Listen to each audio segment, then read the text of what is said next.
बिस्मिल्लाहिर्रहमानिर्रहीम। आज कंसाइनमेंट के प्रॉब्लम नंबर 8 तक जो है वो हमारा टेस्ट था और उसमें हाफ जो है वो डेफिनेशंस हमने कंसिडर की थी। उसमें बड़े सबसे पहले हमारे एमसीक्यूज हैं। The parties involved in the consignment are two. बेटे इसमें दो पार्टीज पार्टीज इन्वॉल्व होती हैं, द कंसाइनर और कंसाइनी। द मैन्युफैक्चरर और the wholesalers who sends his goods for sale purposes is known as number B option consignor. The persons to whom the goods are sent is known as consignee. जिसको चीजें भिजवाई जाती हैं बेटे उसको consignee कहते हैं। The consignee sells the goods on behalf of, किसके behalf पर सेल कर रहा होता है? The concerned person is consignor. C option बेटे हम इसकी टेकअप करेंगे। इसके बाद नेक्स्ट हमारे पास बेटे डेफिनेशंस हैं। डेफिनेशन में डेल क्रेडिट कमीशन है। When the consignee takes the responsibility of the bad debts, we make extra payment in the form of commission to that one person, that is del credit commissions. Consignment accounts है, account है बेटे through which we got the profit and loss related to the consignment. We are going to post the expenses on the left hand side and the all the sales and incomes etc. These are stocks etc. are considered to the left right hand side of that one account. And the difference is either profit or loss, which contains or concerns with the consignment. Direct indirect expenses है हमारे पास बेटे consignment से मुतल्लिका। Consignor के तमाम expenses direct होते हैं।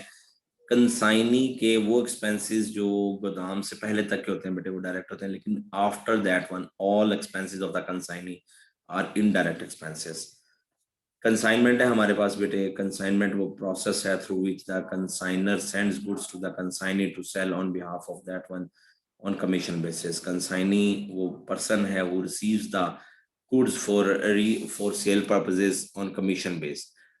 Next हमारे पास डिस्कशन आ जाएगी पेपर की। पेपर बी है हमारे पास।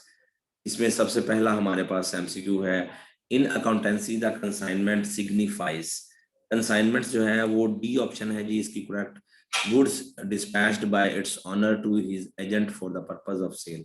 The businessman can increase the sale of their product. बेटे ब्रांच खोल के भी बेटे आप तो बढ़ा सकते हैं या कंसाइनमेंट के थ्रू भी आप इसको एड अप कर सकते हैं। यानी the option D will be the right one, adopting the agent in their own country as well as abroad.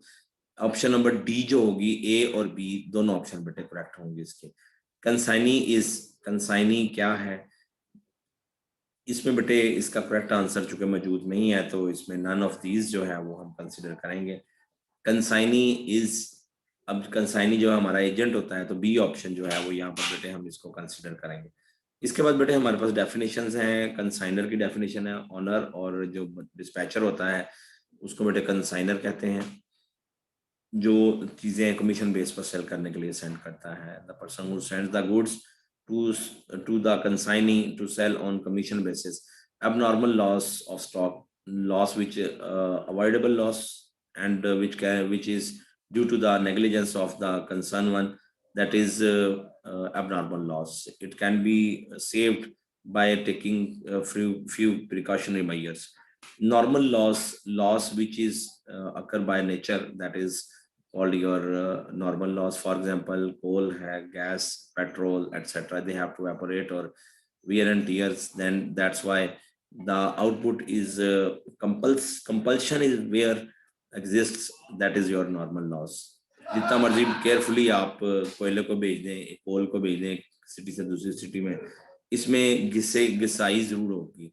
Overriding commission होती है to put the new lines grounds of the product.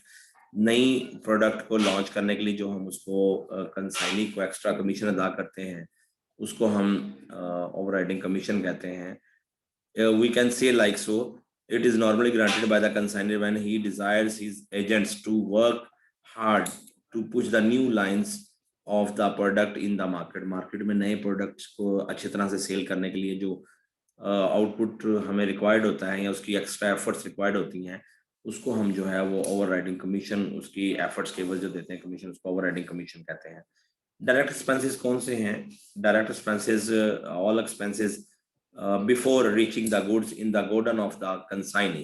Consignee के गोदाम में पहुंचने से पहले तक के जितने भी खर्चे होते हैं वो तमाम के तमाम आपके डायरेक्ट एक्सपेंसेस हैं that can be paid by the consignor और may be by the consignee, like carriage freight etcetera. इसके अलावा हमारे पास ये क्वेश्चन था on 1 July 2016 P and company sends 300 cases of medicines of physicians on consignment basis. The cost of each case was rupees 1000 p and company incurred the following expenses and 200 cases were sold. It means the 100 cases were in stock और इसमें stock की बेटे valuation होगी, आप इसकी cost निकालेंगे, इसके अंदर ऐड करेंगे proportionate expenses to the expenses of the consigner or only direct expenses of the consignee।